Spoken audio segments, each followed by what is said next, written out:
नमस्कार दोस्तों, आप सभी का बहुत बहुत स्वागत है हमारे YouTube channel business education point पर।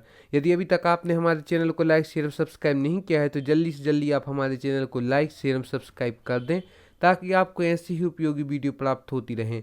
उसके साथ यदि आप हमारे अलग अलग विषयों के नोट्स एवं संपूर्ण नोट्स भी प्राप्त करना चाहते हैं MPPSC की मुख्य परीक्षा की, जियोग्राफी के, polity, history, Hindi, economics, ethics आदि के नोट्स प्राप्त करना चाहते हैं और तो आप डिस्क्रिप्शन बॉक्स में जाकर इंस्टा मौजू के लिंक से प्राप्त कर सकते हैं। साथ ही साथ हमारे द्वारा एक बुक भी लॉन्च की गई है, सफलता की चिंगारी अब जीत की आपकी बारी। उसे भी आप प्राप्त कर सकते हैं, जो कि एक मोटिवेशनल बुक है जो कि तैयारी के दौरान आपको मोटिवेट भी करेगी। और इसके साथ यदि आप प्रारंभिक परीक्षा की टेस्ट सीरीज भी प्राप्त करना चाहते हैं तो वह भी आप डिस्क्रिप्शन बॉक्स में जाकर इंस्टा मौजू के लिंक से प्राप्त कर सकते हैं। आज का जो हमारा वीडियो है वह हमने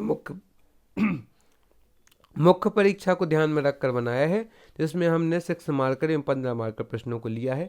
चलिए चलते हैं आज की हमारे वीडियो पर। भारत में आंतरिक सुरक्षा के प्रमुख मुद्दे। सनातन काल से ही मैत्री और शांति के पक्षधर भारत को भारतीय सुरक्षा एवं राष्ट्रीय अखंडता को अनगिनत चुनौतियों का सामना करना पड़ रहा है। एक बार पुनः देखते हैं। सनातन काल से ही मैत्री और शांति के पक्षधर भारत को भारतीय सुरक्षा एवं राष्ट्रीय अखंडता को अनगिनत चुनौतियों का सामना करना पड़ रहा है। आंतरिक सुरक्षा की समस्याएं भी अत्यंत जटिल हैं। कश्मीर से लेकर पंजाब तक, अयोध्या से लेकर असम तक की समस्याएं इंगित करती हैं कि भारतीयों की अस्मिता के समक्ष कितने संकट वर्तमान अवस्था में विद्यमान हैं। आंतरिक खतरे को हम चार्ट के द्वारा देखते हैं। हमने इसे आंतरिक खतरे को 4 भागों में बांटा है: राजनीतिक, आर्थिक, सामाजिक एवं धार्मिक, सांप्रदायिक। तो इसमें सर्वप्रथम जो राजनीतिक कारण देखते हैं उसमें सर्वप्रथम है क्षेत्रीयवादिता, क्षेत्रीयतावाद। क्षेत्र मतलब क्षेत्र विशेष को लेकर जो होती है आंतरिक खतरे। भाषावाद,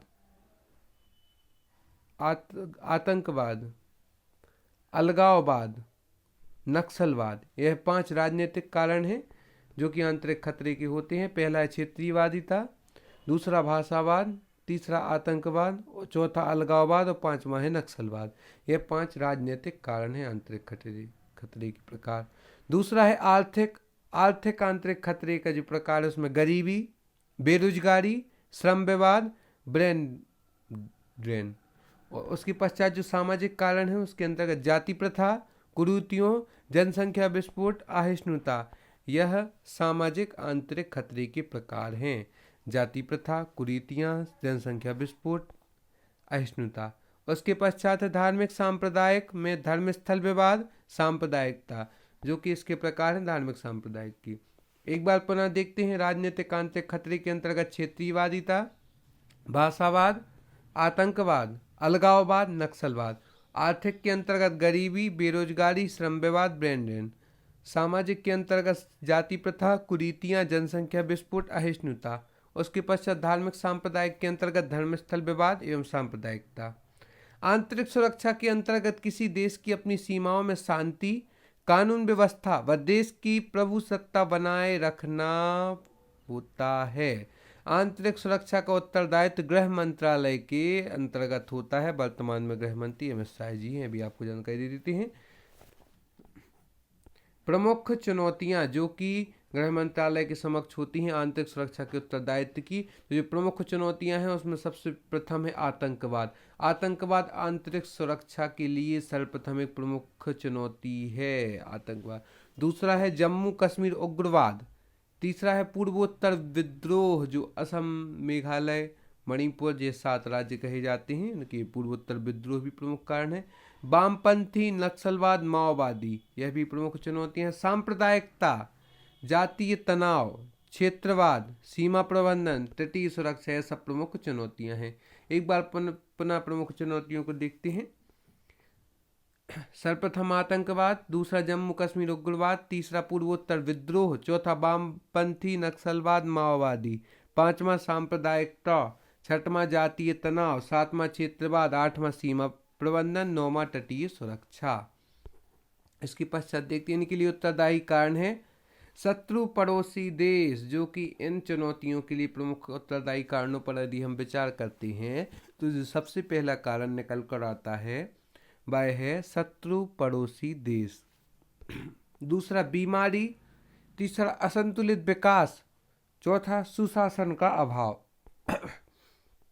पांचवा जातीय तनाव में वृद्धि, छठवा अपराधी राजनेता व नौकरशाहों की सांठगांठ।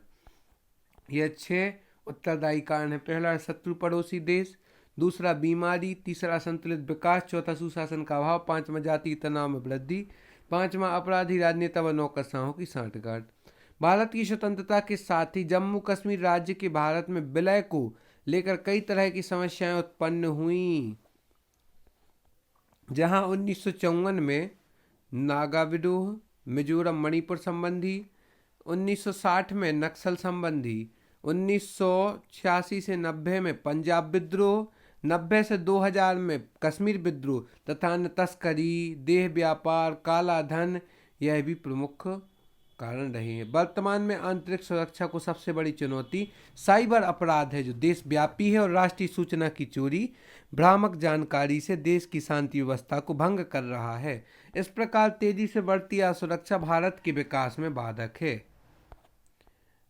इस प्रकार हमने आज का जो 15 मार्क का प्रश्न देखा है, जिसमें हमने भारत में आंतरिक सुरक्षा के प्रमुख मुद्दों पर विचार किया है। आप हमारे नोट्स के वीडियो के द्वारा आंसर लिखने का पैटर्न भी देख सकती हैं। इसके बाद जो हमारा नेक्स्ट क्वेश्चन है, दबाव समूह, भारत के प्रमुख दबाव समूहों का वर्णन कीजिए। साधारण शब्दों में वह संगठित समूह जो अपने सदस्यों के हितों की सिद्धि के लिए सरकार की निर्णयकारिता को प्रभावित करते हैं, उन्हें दबाव समूह कहा जाता है। वह पुनः देखते हैं। साधारण शब्दों में वह संगठित समूह जो अपने सदस्यों के हितों की सिद्धि के लिए सरकार की निर्णयकारिता को प्रभावित करते हैं, उन्हें दबाव समूह कहा जाता है। हेनरी ए टर्नर के अनुसार यह गैर राजनीतिक संगठन होते हैं जो राजनीतिक कार्यप्रणाली पर प्रभाव डालते हैं। इसके लक्षण हम चार्ट द्वारा देखते हैं। संवैधानिक असंवैधानिक साधनों का प्रयोग करते हैं, इनके सीमित उद्देश्य होते हैं, औपचारिक अनौपचारिक रूप से संगठित होते हैं, अनिश्चित कार्यकाल होता है, कोई निश्चित कार्यकाल नहीं होता इनका, सर्वव्यापक प्रकृति होती है, विशिष्ट मुद्दे होते हैं, ना तो राजनीतिक संगठन होते हैं, न ही चुनाव में भाग लेते हैं। एक बार पुनः इनके लक्षण देखते हैं। संवैधानिक असंवैधानिक साधनों का प्रयोग, सीमित उद्देश्य, औपचारिक या अनौपचारिक रूप से संगठित, अनिश्चित कार्यकाल, सर्वव्यापक प्रकृति, विशिष्ट मुद्दे होते हैं, ना तो राजनीतिक संगठन होते हैं, ना ही चुनाव में भाग लेते हैं।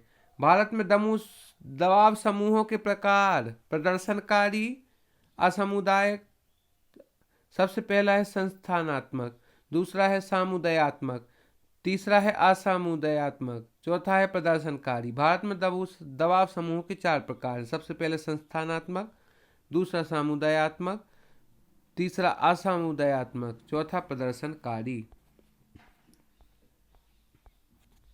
इसके बाद जो हम इसके प्रकार के अंतर्गत देखते हैं, संस्थानात्मक, ये अपने हितों की अभिव्यक्ति के साथ साथ अन्य समुदायों के हितों का प्रतिनिधित्व भी करते हैं, जो संस्थानात्मक दबाव समूह होते हैं। सामुदायिक में श्रमिक संघ, मजदूर संघ, INTUC, AITUC, trade union, Congress आदि इसके अंतर्गत आते हैं। सामुदायात्मक के अंतर्गत, व्यापारिक के अंतर्गत FICCI, कृषक संगठन, छात्र संगठन भी इसके अंतर्गत आते हैं। तीसरा है असामुदायात्मक दबाव, मुस्लिम लीग, विश्व हिंदू परिषद, बजरंग दल, बाबरी मस्जिद एक्शन कमेटी, यह भी असामुदायात्मक दबाव के अंतर्गत। प्रदर्शनकारी, ये असंवैधानिक उपायों का सहारा लेते हैं तथा हिंसा, राजनीतिक हत्या, दंगे, हड़ताल, अनशन, सार्वजनिक संपत्ति को हानि, अग्निदाह आदि करते हैं। प्रमुख है इंडिया अगेंस्ट करप्शन आदि। वर्तमान में लोकतांत्रिक व्यवस्था में दबाव समूहों की भूमिका को सशक्त व पारदर्शी बनाने के लिए निम्न सुधार आवश्यक हैं। नीति निर्माण की प्रक्रिया में इनको शामिल किया जाता है। विभिन्न प्रतिनिधि संस्थानों के दबाव समूह के लोकतांत्रिक भागीदारी द्वारा वाद विवाद को बढ़ावा देकर संतुलनकारी नीतियों का निर्माण किया जाए। सुझाव इस प्रकार आवश्यकता है कि यह दबाव समूहों व सार्वजनिक हितों के मध्य संतुलन स्थापित कर लोकतंत्र का मार्ग प्रशस्त किया जाए। यह सब आप देख रहे हैं हमारे वीडियो में, और आप सभी का बहुत बहुत धन्यवाद हमारे इस वीडियो को देखने के लिए।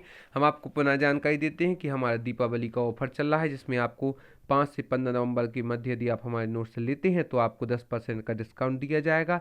साथ ही साथ आप हमारी प्रारंभिक परीक्षा की टेस्ट सीरीज भी ज्वाइन कर सकते हैं, जो कि 50 FLT टेस्ट है, और आप अलग अलग विषयों के नोट्स बहुत ही किफ़ायती दामों पर प्राप्त कर सकते हैं। और यदि आप समूह में प्राप्त करते हैं तो 3400 रुपये में आप हमारे 8 सब्जेक्ट के नोट्स प्राप्त कर सकते हैं। आप सभी को बहुत